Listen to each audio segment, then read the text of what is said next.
Hello, everyone, and welcome to this webinar, Inside the Insider Threat, Why Traditional DLP is No Longer Enough in 2026. And I welcome you all, and thank you for taking time to join us. And today we discuss insider threat and why in 2026, traditional DLP alone is no longer enough. When organizations think about cybersecurity, they often focus on external attackers.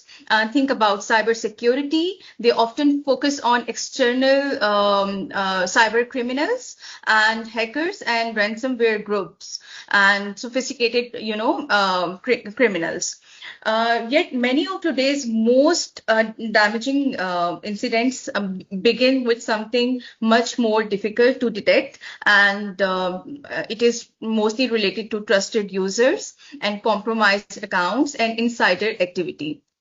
So today, we will explore why insider risk has become one of the most important cybersecurity challenges facing organizations, and why traditional approaches to data loss prevention are no longer enough on their own. This webinar is basically a collaboration between CyMax Technologies and our proud partner SCOPD. And joining me today are Ekaterina Linova, who is Sales Director at SCOPD, and Mr. Fahad Khan, who is IT Director from CyMax Technologies. I welcome you both, and I welcome you to take time out and give us your valuable time to basically conduct this webinar. I would like Mr. Fahad and Ms. Kate to basically introduce yourself, and then we can start the formal session. So starting with Mr. Fahad, good day. Good day, Saman. Thank you. Thank you. So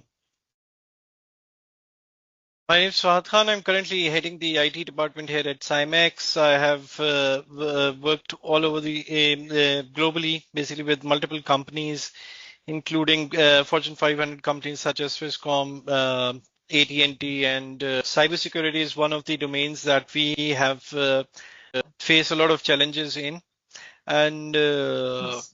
we'll be discussing this in detail during this session. Thanks, Saman. Yes.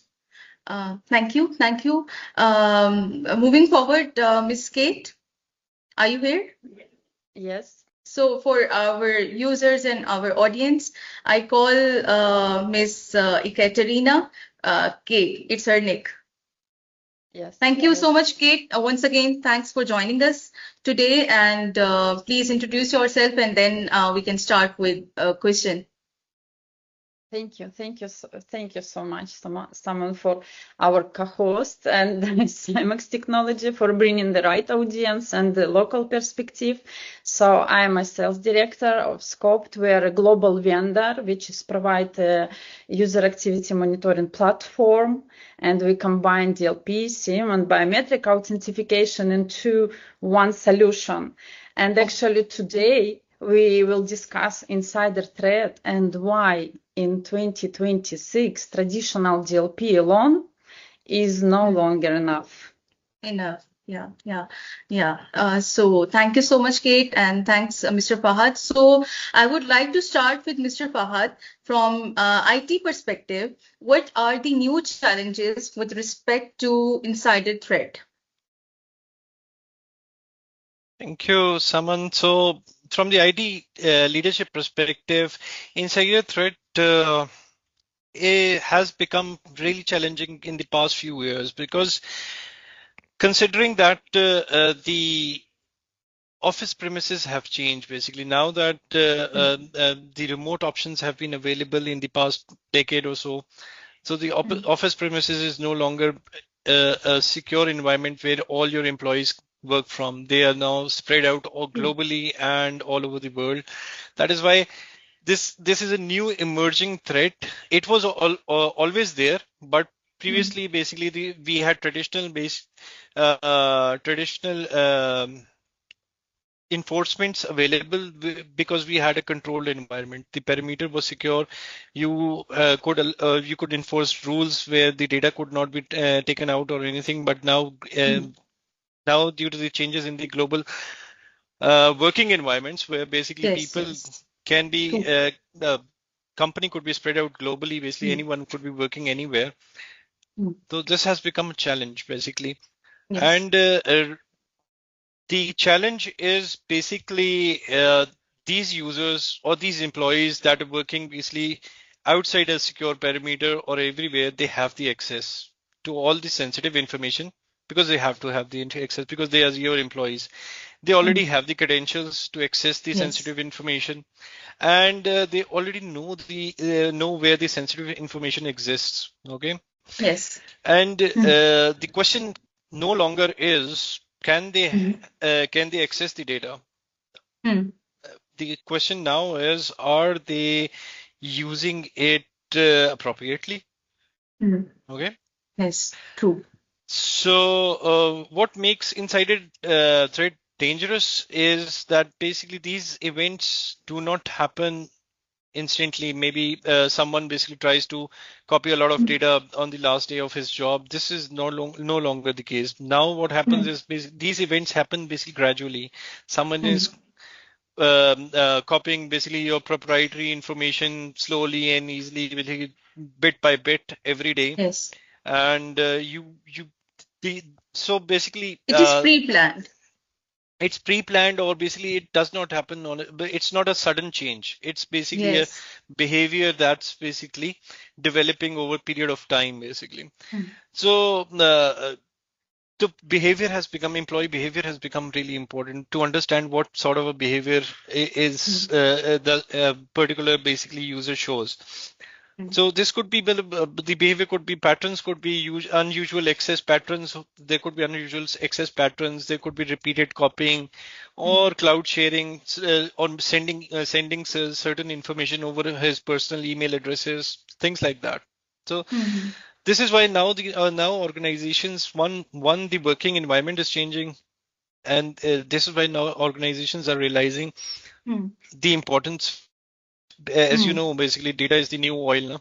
So Yes. every organization's data is the most important thing that or most important asset that they have. So now organizations are realizing how the importance of basically securing their information, and insider threat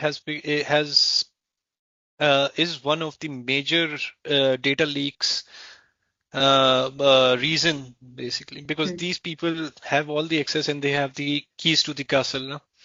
So that is one of the major areas where And this. organizations are looking to secure the flow of information outside the organization. And yes, with the events,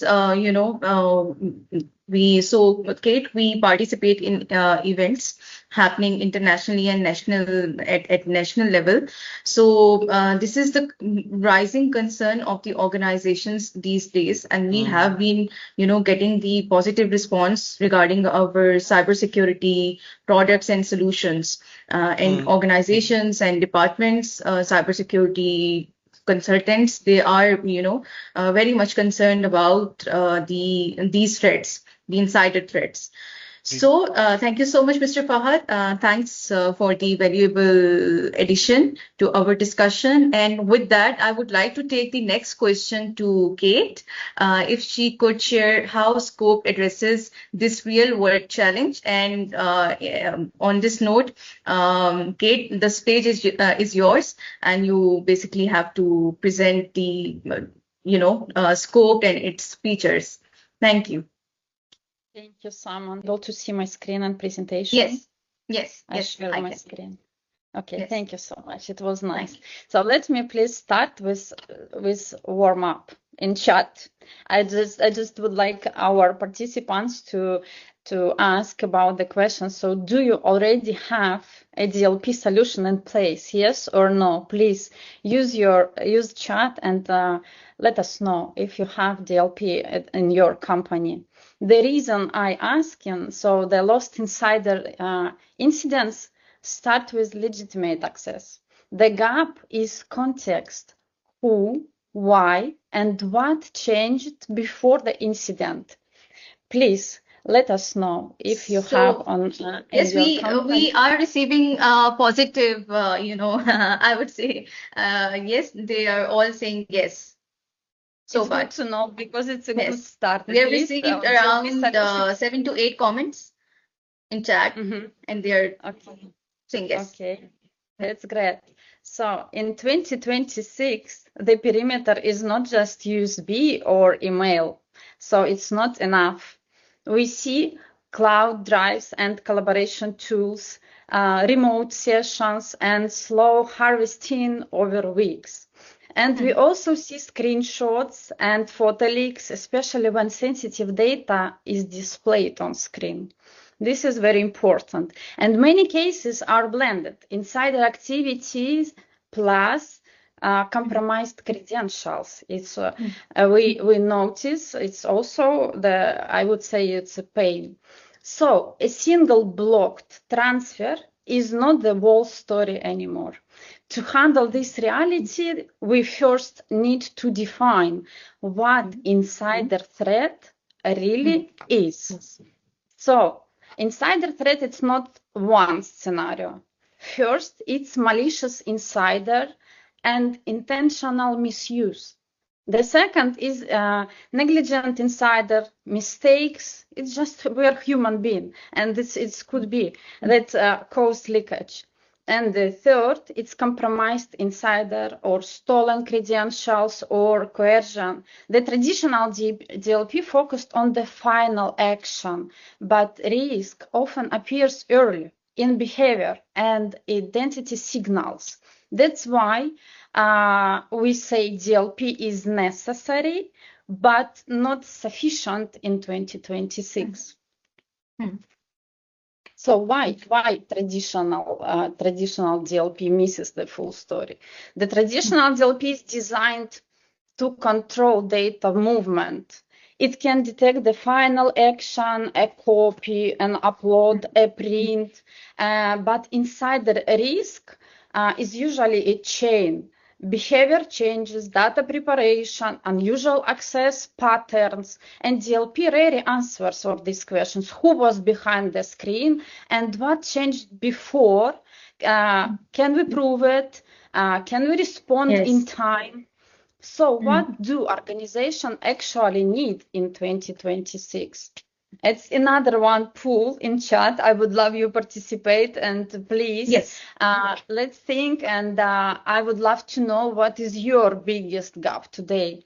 Is the number one, please put the number in our chat. Is it visibility or behavior or identity, evidence or response? Because this is the top pains, and we would love to know which is the biggest gap on your side, in your visibility. I assume it's visibility. Yeah, that's great. Keep that in mind. And now we go through the framework and examples. So here you can see a 5-part model for insider risk. So first, before we just choose, it's visibility. Actions in sequence, not isolated events. So here we exactly see what happened.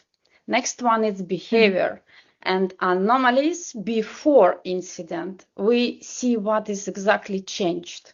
Next one is identity, confidence. It is the right person, not only valid credentials. We have to verify, we have to double check, we have to make sure.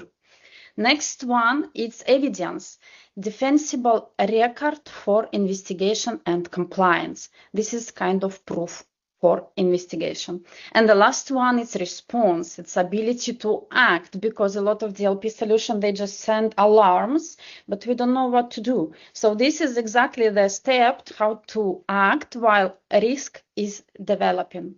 This is the shift from events to context. Now I'll show you how this looks in 3 scenarios. I would love to discuss the real stories, and I would love to demonstrate to you how we prevent data leaks in the different segments. Someone, would you love to add something? Yeah. So yeah, with these industry examples, healthcare and life sciences. Before we move on to the industry examples, I would like to bring Fahad back to the conversation. And Mr. Fahad, from your experience working with organizations in Pakistan, do these 5 areas which Kate has just shared represent the same challenges we have seen locally? What is your perception? So absolutely, Saman, Hmm. whether we speak about banks, telecoms, or healthcare providers, or even basically government organizations or large enterprises, we find most organizations already possess tools and utilities to record basically data movement or security controls, basically, in fact. Okay. But they lack what they lack is connecting the dots. As Kate was Okay. mentioning, basically we need to understand the behavior of every you see every action that the users do. No, we at the moment that is lacking basically with the tools that are available, and this is something that's becoming necessary as well. So let's say basically what we struggle to answer is. If an action was maybe let's say basically a huge file was basically moved from one place to the other place or through an email private email address, so what we fail to answer is this normal or Okay. basically was it something that the person was authorized to do or why basically he did it, something like that. These are the questions and scenarios of the behavior that we need to understand before we could say that it was an anomaly uh, or anything. So I think, Kate, you can start, with the use cases. Thank you. Yes, I would love to demonstrate how we're working in a real life. So we just prepare a few use cases just to show you how we prevent a data leakage in the place. So first it's a healthcare and life science. So this was an example on a senior researcher. He was preparing to leave, and access is legitimate, but intent changed. So early signals, which our platform, they catch some patterns. It was unusual access to R&D folders. It was repeated copying over time, which doesn't happen before. It was uploads to personal cloud destinations. The question is why. So traditional DLP may catch this file like final upload. Yes, so we know it, but it may be late. And what works here is correlation, attribution, and evidence. It's not just one block rule. You see, so here's the differentiation. Let's jump into the next explanation about still about this case. In this scenario, the win condition is simple. We have to connect actions into the story, attribute the person behind the workstation, and keep evidence. And actually, that is how you protect IP, reduce legal exposure, and act before the data is gone. Let's jump into the second case. This case is belongs to fintech. And actually, what has happened most often, it's mostly about credentials. And valid credentials don't always mean a trusted session. Sessions can be compromised easily. It could be stolen credentials. It could be shared access to your colleagues, for example, or any coercion. And early signals appears as a typical access patterns. And because our system is able to recognize the face, we're running biometric authentication. We double check who is working on workstation. And even we're able even to recognize if it's unknown face or it's a colleagues working on not his machine.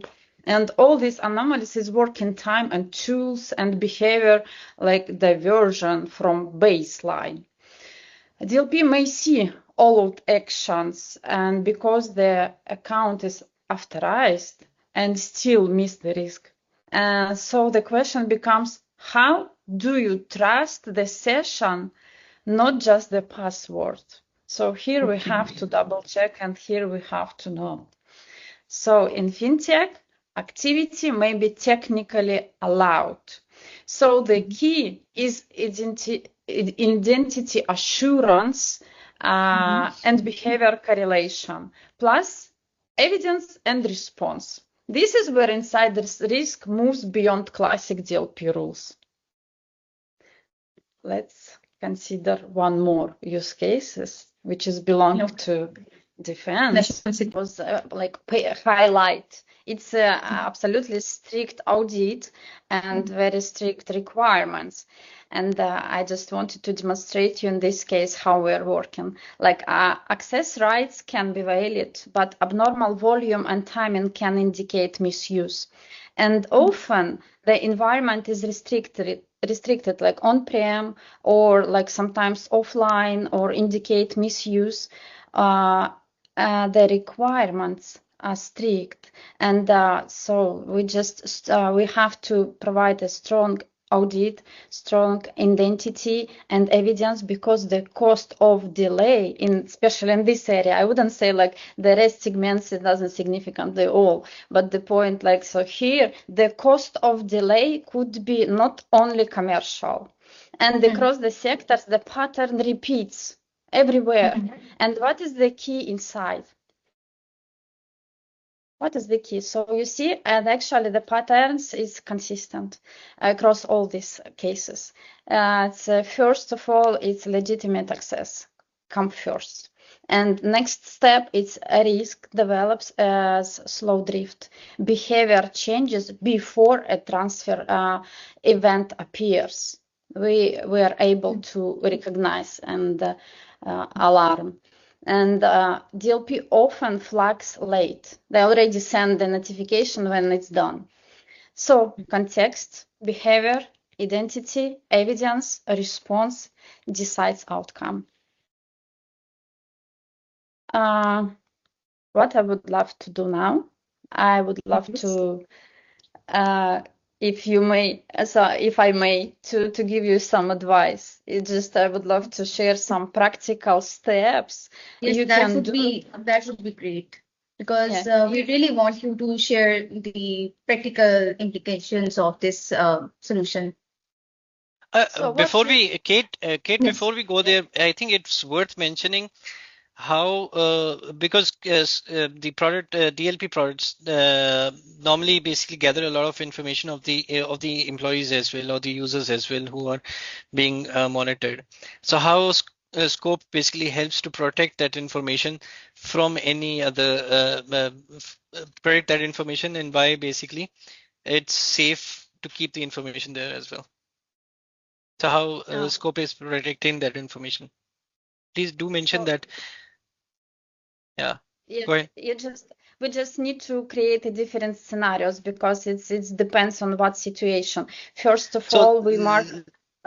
Let's say basically, let's discuss about the defense industry. The information, ideally, basically, any defense organization does not want that their information is on a third-party tool. How Scope ensures that? Can it work in an air-gapped environment so that no one could access that information as well? So first of all, I would say that's very painful and very important. It would be the ownership, because I'm definitely sure that it's the key. It's to still keep all the information during the country and inside the inside the country and inside the company. So we are, as a vendor, we have zero access to information which is our system, our platform collecting. This is very important point because we are on-prem solution. So our customers has access to their data. It's overall, it's about more functionality. But if we will consider the functions, we have a lot of features. For example, we can make some restriction to print the confidential documents. We're able to block the screen. We're able to block the sending these files. Also, additionally, we put watermarks on confidential documents. And in any case, if any employees trying to do something with this confidential or sensitive document, we will provide already evidence what exactly this employee this time he was trying to do something with this confidential document, and we will put watermarks. We will create a risk case. We will send alarm. We will block the system. Additionally, separately, we provide the instruments how to act in case if some risk appears. We have implemented screens, and the administrator can act when he's out of office, because it's also very, very important to act fast, and doesn't matter at what time. And it's all about the protection. And so if you can help me with any cases, I can tell you in the way how we protect the confidential information in these segments. But actually, it's working for it's common. It's file sending, it's biometric authentication. This is very important. We have implemented AI, and we, even if the camera was blocked, if the screen was covered, we are running invisible authentication. This is very important because before we were talking about the credentials, which could be stolen very easy. So we are just providing the these biometric functions, which is even if it's not camera, we are learning about the keyboard handwriting. AI knows already who is working on machine, even if he is not able to see the user on the screen. And the most important, I would like to mention, because it's also popular way of data leaks, this is preventing of a photograph of screen, because as we discussed, DLP tools, they're just protect from the sending files. But if you're already able to see this confidential document, we have to think deeper. And in this case, we have to know how to protect the screen. So we provide this function, and you will not be able to make screenshot of these documents from the screen. Okay. And this, thank you so much. Thank you, Kate. Mr. Fahad, would you like to have, would you like No, to I think the something? best features that Kate highlighted were basically that the ownership is of the customer. Basically, they control all the data that's generated or basically collected in scope. There is nothing is being accessed basically outside. This would work. The product can work basically completely in an air-gapped environment as well. Plus, basically features like that, the product does not go only basically protects against digital thefts. It also protects against physical attempts of taking a feature that basically Kate just mentioned, that you even if a user basically tries to take the screenshot of this is a very common question that we get from our customers as well. What if a customer basically wants to take a screenshot of the screen itself, or and the picture of the screen itself? So the scope product has the capability to block that as well by enabling the option of locking the screen in case someone tries to take an image of the screen. This is a very common theft, I believe, and this is, I believe, a very exclusive feature. Not many DLPs available with many companies in the market. I think they don't cater this concern. Yeah. Because the theft happens, basically it involves digital plus some physical activity as well. And this is the definition of how basically Scope steps out of its digital domain to physical domain to understand the behavior of the user and blocking that behavior as well. And I didn't mention, but I think maybe later we will get the questions. It's all about the evidence. It's also during the audit, during the investigation. Yes, we will have. Yeah, I believe we will talk a little bit later about that. We will have the questions. So I think just to give an idea, basically the evidence is really important as well. Yeah, once an incident happens, we need to understand what happened and we need to prove it as well. It's the same real world problem, proven until guilty, I think. Yeah, that's true. Anyway, let's come back to the presentation. Please, Kate. And we will provide some advice what you can do from the next week. And actually, one, I would recommend it to identify your top 3 repositories, which is for you consider as the most sensitive and more confidential, how you're going to protect these repositories. The second one is define what abnormal access looks like for you as a system administrator or IT director. So it's actually even for HODs, doesn't matter which position. So the point is to understand this access we provide. 3 is decide how you will prove attribution.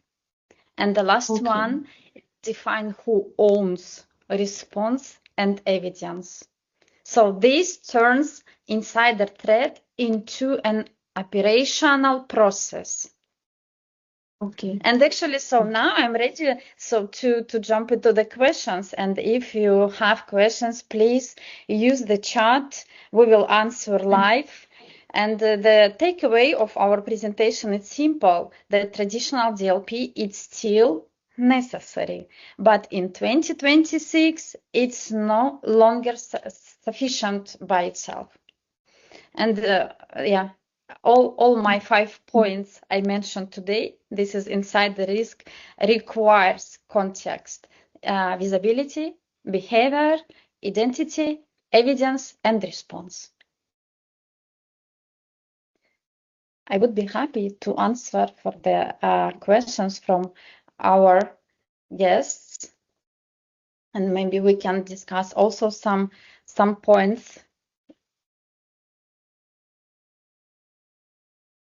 So Chris is asking that Scope can be installed on-prem, or does it need a separate server?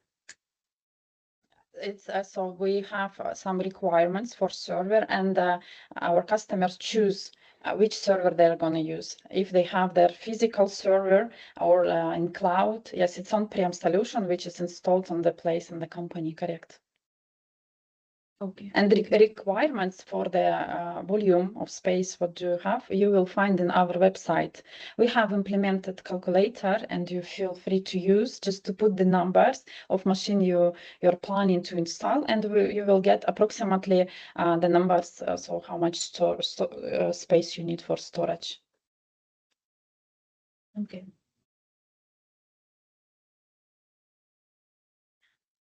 So yeah, we have a few questions. I believe. Yeah, I'm looking for the questions. Yeah. So if a company already has DLP in place, what is usually the biggest missing piece? It's a fair question, yes, because I would love to hear from you on this. Yes, no problem, of course. So the point is not to replace DLP if you already have. The point is to close the gap around it, which we discussed during today's session. Scoped close the gaps where the others blind. Let me bring some like maybe 5 points, which is the differentiation from the classic DLP. So first, it's from files to people. Because classic DLP, as you understand, so looks at files, and we look at the person behind the file. Second, it's from alerts to context. Also, we know, like the DLP solution, instead of like sending thousands copy alarms, we give you one story: who, when, and why. The next is closing the visual gap. As we discussed, it's also very sensitive. We see what happens on the screen, the camera gap. So where DLP is blind. If the confidential document is open, it's already risk. So the next one is behavior, not just rules. We detect unusual drift and in behavior before the data even moves. So we analyze the behavior and we predict the risk which may appear on the point. And the last, I believe it's ready for HR and legal, and we also discussed this point. We provide the evidence you can actually use even in court or just for HR meeting or HOD's analysis. So it's not just a technical log. This is the difference. So that's why I believe I answered. So if you have on a place the DLP solution. Yes, I think it's very well answered. Yeah. So we have another interesting answer, and probably it is for Mr. Fahad, that what would you recommend as a first practical step for organizations in Pakistan that insider risk visibility? So I would suggest focusing on 4 areas mainly. One is to first is to the identification part, identify the sensitive information. Okay. The second is basically establishing what's normal. Okay, what is normal access, what can be accessed, and how it can be accessed. The SOPs, everything. The establishment of what's the normal. Okay. And the third is basically action ownerships. Basically, the people who the people who are going to be accessing this information, they need to understand that what actions they could perform, and we need to basically link. You can say the action itself, not to accounts. Normally, what happens is that if there is a particular account, the action was performed through this account, but we should be able to have a way to link the action to the person actually operating that account. Okay. Yes. The action ownership, the third step that I would say is that's the point. And the fourth is the response itself. Okay. The response, what needs to be done when an incident happens? We need to identify these 4 things, and then basically we place these are the 4 things that practically that we can do, identify these things, and the tools that are available to perform these actions, they come later. Okay. And I think the first thing that one more thing that I would like to add is that I think one thing that everyone needs to understand is the faster that you understand the context of a particular action, the faster you basically can respond as well. So if you do not understand people these what's normal and what is not normal, now basically you won't be able to respond it timely as well. So that is one more thing that people need to understand. Okay. Thank you. So the next question is for Kate, that how it is basically related to the screenshots that we were discussing during the webinar, that how do you think about screenshot leaks or photo leaks, since classic DLP often does not cache them well? So I have prepared a very short video. Kate has a video to show. Okay. Yes, cool. It's just a 6 seconds, but this is exactly, I just happy that it's too short and you're able to see how fast and easy you can make a picture from the screen during the working hours. Yes, and we provide these functions which we call stop photo, and this is exactly one of the reasons traditional DLP alone it's not longer enough. If sensitive data is displayed on the screen, this is risk. It's not longer only the file transfer. It's so easy, as you see. Just put the camera on the screen and you already stole the confidential information. Now it's all the visibility and evidence challenge as well. So we provide the stop photo features, which is block the screen straight on the point when our system will recognize the smartphone next to the screen. And as well as we will make a screenshot and picture of this employee who was tried to do it, and we're putting watermarks on this document which is supposed to be stolen. We inform the responsible person about these attempts. So we have a lot of actions for all one is attempts. And this is how we protect the information, company's information from the personal mobiles, because it's nowadays it's most popular way of data leaks actually. So I believe this is we in very short videos we demonstrated. Yes, I'm surprised. How is it? That was quick. What could happen? Yes. Yes. This is amazing, by the way. And we have one more question, and it is that for regulated or sensitive environments, how important is on-premise deployment today? And probably it is for Kate. Excuse me, could you please repeat the question? Yes, for regulated or sensitive environments, how important is on-premise deployment today?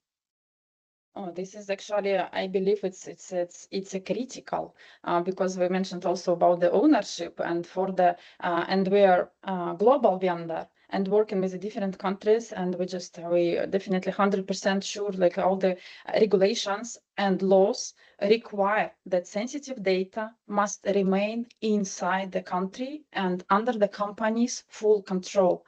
So now being on-prem doesn't mean it's complicated. We still can deploy in one day on your existing hardware and stay into your perimeter.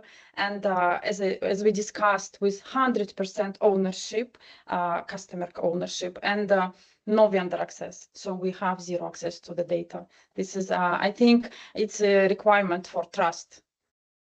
On-prem. Understood. Understood. Thank you. Thank you. And we have one more question that in insider incidents, what matters more, blocking the action or having evidence for investigation? I think Mr. Fahad can answer it, based on your past experience. You're asking basically if blocking the action important or having the evidence for investigation. I think both are as important as it gets. Basically, you need to block the information from getting out, and if such an incident happens, you need to have a case to build upon it, because once an insider threat incident becomes a reality, basically there's going to be cross-functional involvement of all the departments. The HR is going to be involved, the legals are going to be involved, the compliance is going to be involved, and you need to have the evidence to prove that there was an attempt to take information out of the organization. How are you going to prove it if you don't have the evidence? Okay. Yeah. So, Mr. Fahad, this is my question. If you had to leave the audience with one takeaway, what would it be? One takeaway is that insider threat is a reality. Most of the information that's leaked out of the organizations is generally through insider threats, and it's based on the current situation where the information that the organization holds is critical, and it has value basically outside as well. So based on this, it's utmost important that the organizational information that we need to basically protect ourselves from this threat. Being as a technology leader, this is one of the most challenging use case of cybersecurity, where we need to protect the people who have the key, protect the information from the people who actually have the keys to the information. Okay, and there could be some negligence, basically as discussed earlier in the session as well. There could be in scenarios where this could be negligent, because not everyone is aware of the cyber threats or the concerns of leaking a certain information. They do not everyone understands that. There could be certain negligence, and we need to make sure that negligence could be controlled and people do not accidentally even leak out basically important information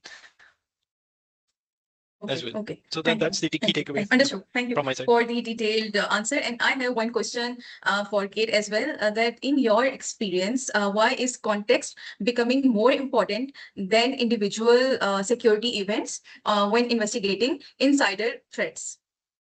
Please share your perception.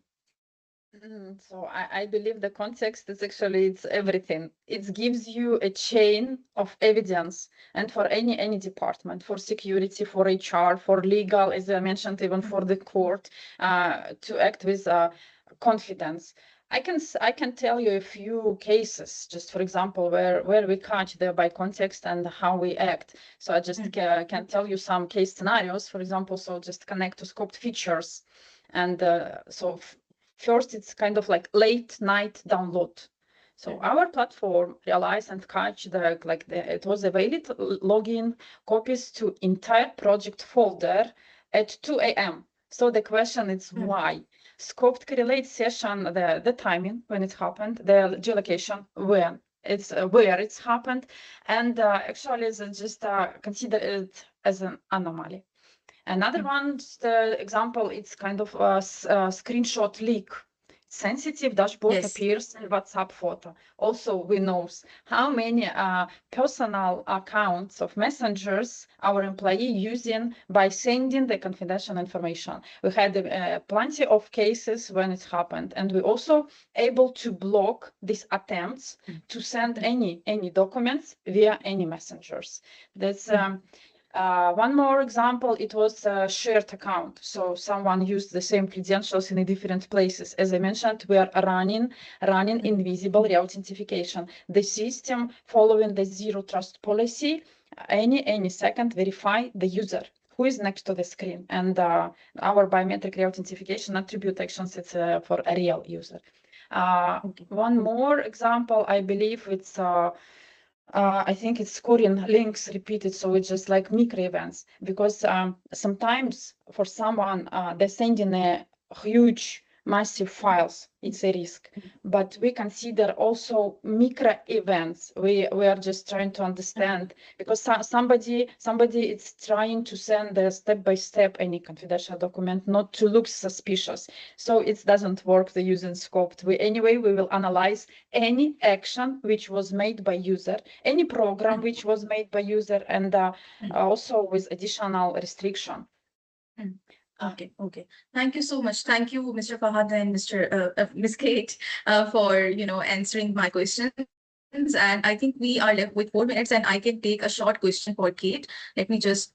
We have, by the way, a number of questions are coming in, and so someone has asked that does Scope integrate with Active Directory, and yes, I would say yeah, yes. By analyzing login behavior and file access patterns or application usage. If you could just answer it shortly. Yes, 4 times yes. And using which belong to the first question. This is the beauty of solution. Using the Active Directory, you will be able to run a pilot during 1 day, because we also know some pilots, some POCs for implementation of the solution takes a month. So in this case, to use it using these features, you will be able to run installation and pilot in a days. And about the protection, could you please repeat file sending? What else it was written in chat? It was. Let me just open it Just and for double checking and double confirmation. But there is some internet issue, I believe, because I cannot see the questions now. I don't know why. It's okay. So, but the point it's yes, we protect this way. Okay. So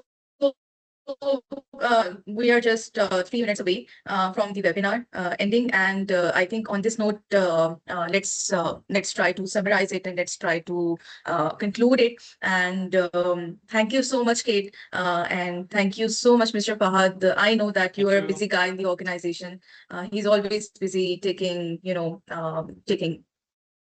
partners and having problems. meetings. I think let's put it that way. And I believe the same for Kate as well. And today's discussion highlighted a very important message, which I could understand, that traditional DLP remains an essential part of the cybersecurity.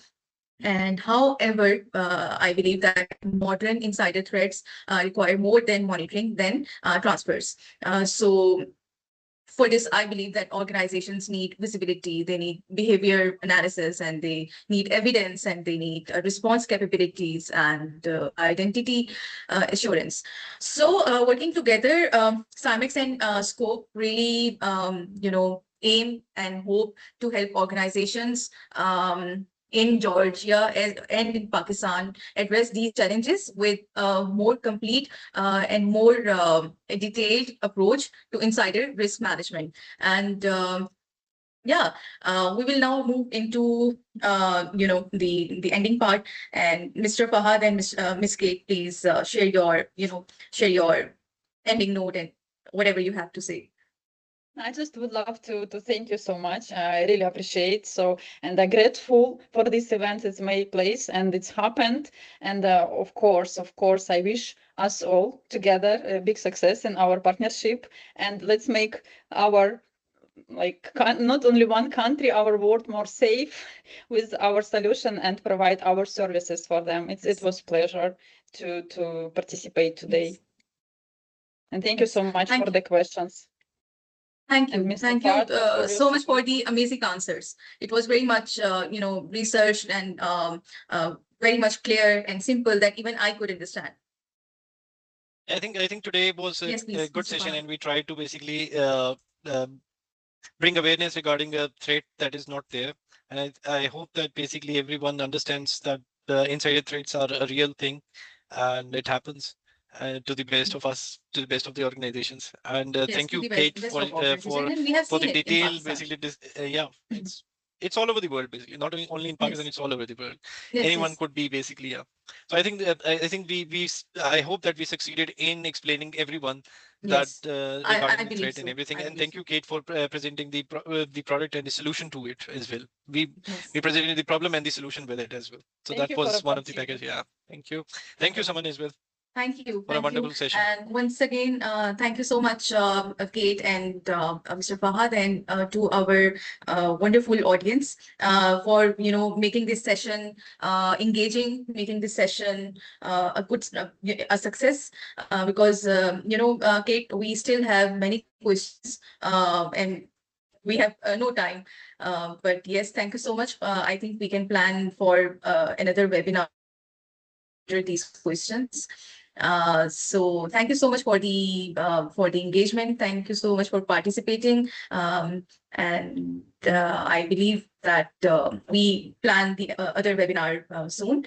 Thank you so much, everyone. That's all from my side, and I'm signing off and wishing you all a lively and happy weekend.